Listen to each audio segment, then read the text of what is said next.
যে আমি কেমন ফকিন্নি এমপি, যে আমার একটা বাচ্চা ছেলে বলতেছে যে এমপি সাহেব ঠিক নাই, তারও তো গার্ডিয়ান আমি, তারও তো চালাইতে হবে আমার। ব্যারিস্টার সুমন নিজেকে ফকিন্নি এমপি দাবি করলেন, কিন্তু কেন দাবি করলেন, এরকম কথাটা কেন বললেন তিনি স্টেজের মধ্যে? আবেগ ঘন কিছু কথা ভাই, এই ভিডিওটি না টেনে সম্পূর্ণ হাজার হাজার লক্ষ লক্ষ মানুষ যে ভিডিওটি দেখেছে মুহূর্তের মধ্যে কেনই বা এই ভিডিওটি এভাবে দেখলো, অবশ্যই টুইস্ট আছে এই ভিডিওর মধ্যে। সাথে ভিউয়ার্স, ভিডিওটি না টেনে সম্পূর্ণ ভিডিওতে ব্যারিস্টার সুমন কি বলেন, আসলে তাকে নিজেকে তিনি কেন ফকিন্নি এমপি হিসেবে দাবি করলেন, একটা মানবতার ফেরিওয়ালা ব্যারিস্টার সুমন, তার আজকের কাজটা দেখলে, আপনি কাণ্ডটা দেখলে অবাক হতে বাধ্য হয়ে যাবেন। তিনি স্টেজে দাঁড়িয়ে একটা শিশুকে, প্রতিবন্ধী শিশুকে নিয়ে কি একটা চমকপ্রদ কথা বললেন। চলুন আমরা আমাদের প্রিয় মানুষ ব্যারিস্টার সুমন ভাইয়ের কাছ থেকে শুনে আসি তিনি কি কি বললেন। না টেনে দেখুন, কথা বলার পর চলুন আমরা সরাসরি ভিডিওতে চলে যাই। যে আমি কেমন ফকিন্নি এমপি, যে আমার একটা বাচ্চা ছেলে বলতেছে যে এমপি সাহেব ঠিক নাই, তারও তো গার্ডিয়ান আমি, তারও তো চালাইতে হবে আমার। কি নাম শুনেন, দেখেন এই যে আব্দুল্লাহ, ওর নাম হচ্ছে কি আব্দুল্লাহ, এ হচ্ছে গিয়ে এই কথা বলো না, এই আব্দুল্লাহ যে শক্তভাবে বললো যে আমি আমার যে স্কুল এটা কি নাই, ঠিক নাই, এইটাই লেগে আসল নিউজ। টয়লেটে আছে কিন্তু সমস্যা। দেখেন এই বাচ্চা ছেলেটা, এ কিন্তু একদিন না একদিন দেখবেন ওরে যদি ভালো করে নারিশ করা যায়, একদিন আপনি চিনে রাখেন এই হয়তো পরবর্তী এমপি হবে, দেখবেন আপনি মাধবপুর। এবং আমার লজ্জা লাগতেছে যে আমি এমন এক এলাকার এমপি, যে আমি কেমন ফকিন্নি এমপি, যে আমার একটা বাচ্চা ছেলে বলতেছে যে এমপি সাহেব ঠিক নাই, মানে ঠিক নাই। এরকম একটা স্কুলে আমার এলাকার লোকজন পড়াশোনা করে, শুনতেই তো আমার লজ্জা লাগে। খালি 5 তলা 10 তলা বিল্ডিং হইলে মানুষ ধনী হয় না, ধনী হইতে হয় মানুষের কলিজা দিয়া। যার কলিজা যত বড় সেই সবচেয়ে বেশি ধনী হয়। আমরা এত বড় সমস্যা, আমরা এত উন্নয়ন দেখতেছি, আর একটা বাচ্চার দেখা যায় ঠিক না, এটা শুনতে তো লজ্জা লাগে। তোমার এটা বাবা আগামী মাসের মধ্যে পৌঁছাই যাবে, ঠিক আছে? ওকে,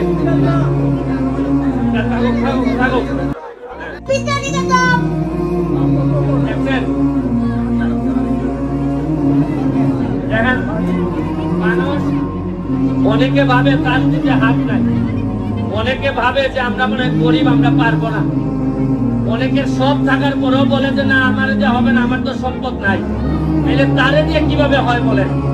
এর দেখলেও তো বোঝা উচিত যে কতটা স্বয়ং সম্পূর্ণ বিধাতা আমাদেরকে বানাইছে। এবং আমি অনেক এলাকার এমপি, দেখেন তারও তো গার্ডিয়ান আমি, তারে তো চালাইতে হবে আমার। কারণ সেও যদি আমার দীর্ঘ নিঃশ্বাস ফেলে যে এই আমার কারণে তার কোনো ক্ষতি হয়েছে বা পড়াশোনা করতে পারে নাই, আমি কি আখেরাত পাবো মনে হয়? ভিডিওটি আপনাদেরকে দেখাবো বাংলার জননেতা আসলে কেমন হলে এরকমটা আসলে চিন্তা ভাবনা আনতে পারে সকল মানুষকে। তিনি যে কথাটা বললেন আসলে হৃদয় ছোঁয়ার মতো একটা কথা ভাই। আসলে জনগণ সবাই, শুধু ভালো জনগণ যারা সুস্থ স্বাভাবিক চলাফেরা করতে পারে তাদেরই যে দায়িত্ব শুধুমাত্র আপনার উপর অর্পিত হয় এমপি হওয়ার পর, তা নয়। একজন প্রতিবন্ধী হলেও তার দায়িত্ব কিন্তু এমপির কাছে চলে যায়। সন্দেহ ভিউয়ার্স, এমন ভাবে কাজ করতেছেন ব্যারিস্টার সুমন, মনে হচ্ছে সেই এলাকার মধ্যে চেয়ারম্যান মেম্বার, একদম প্রত্যন্ত ভাবে এলাকায় গিয়ে মানুষ উন্নয়ন করতেছেন এই ব্যারিস্টার সুমন। কথা বলাবো না, চলুন আমরা তারপর দেখি কি করলেন। মনে হয় আপনার কাছে, কারণ 7 লক্ষ মানুষ সকালবেলা উঠে আমার উপর নিঃশ্বাস ফেলে, কারণ কেউ যদি না খেয়ে থাকে এখানে দায়ভার আমার। আমি কত জায়গায় মাপ চাইবো বলেন আপনি? তোমার এটা আমি দেখবো বাবা, স্পেশালি দেখবো, তোমার সাথে লোক গিয়ে যোগাযোগ করবে। হ্যাঁ,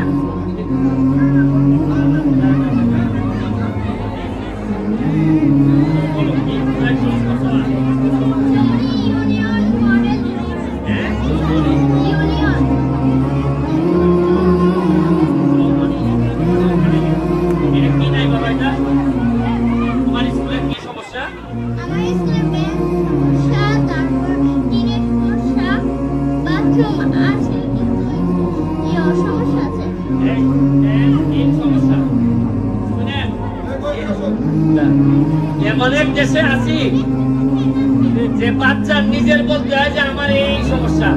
একটা বাচ্চা যদি বলে যে আমাদের বাথরুম সমস্যা আর মুখ দেখানো যায়, এই দেশে মুখ দেখানো কঠিন। আচ্ছা শুনেন, আমি এখন আপনাদের জন্য উন্মুক্ত করে দিতেছি। শুনেন, এখন আর বলা লাগবে না আপনারা মাধবপুরের যতগুলা কিন্ডারগার্টেন আছে এখানে যারা উপস্থিত আছেন তারা প্রতিটা কিন্ডারগার্টেন আলাদাভাবে আমি বরাবরে আপনারা একটা চিঠি লিখবেন। চিঠি লিখে আমাকে জানাবেন যে আপনাদের কি কি সমস্যা।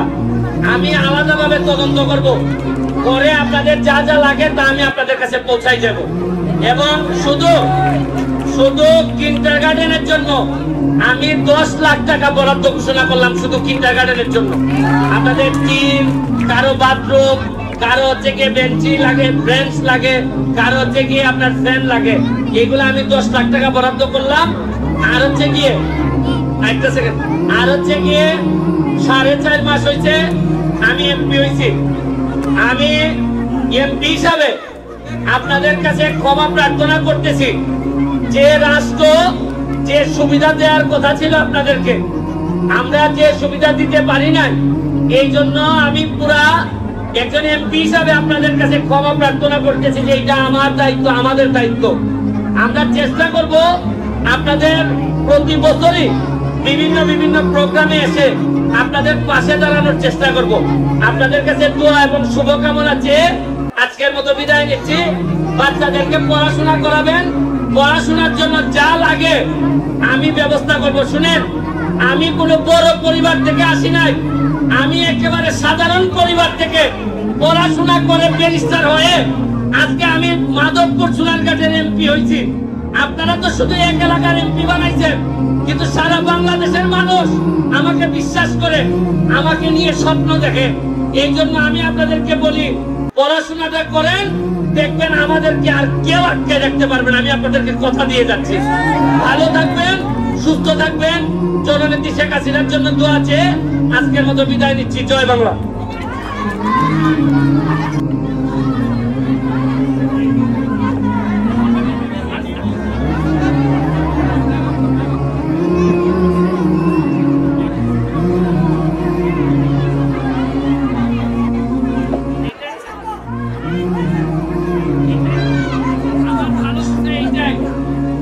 আমার প্রাপ্তি হিসাবে ভালোবাসা এইটাই। মনে রাখবেন যে যে ঘুষ খায় না, যে চুরি করে না, যে ঘাম ফেলে, তারও তো কিছু না কিছু খাইতে হয়। এই খাওয়াটা হচ্ছে গিয়ে ভালোবাসা। এই ভালোবাসা নিয়ে আমি আপনাদের সাথে থাকতে চাই। ভালো থাকবেন। Thank you.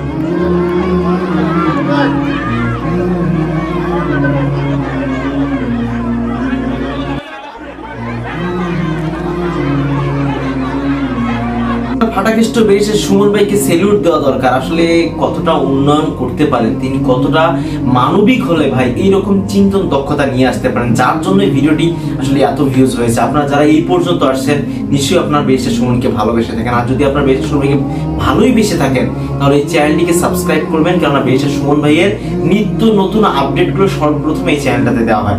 অবশ্যই চ্যানেলটিকে সাবস্ক্রাইব করবেন, আমার বন্ধু হয়ে পাশে থাকবেন। আজকের ভিডিও পর্যন্ত বেরিয়েছে সুমন ভাই ভিডিওটি কোত্থেকে দেখছেন, কোন জেলা থেকে দেখছেন অবশ্যই কমেন্ট বক্সে জানিয়ে দিন, আমাদেরকে আমরা দেখতে চাই। আজকের ভিডিও পর্যন্তই। আল্লাহ হাফেজ।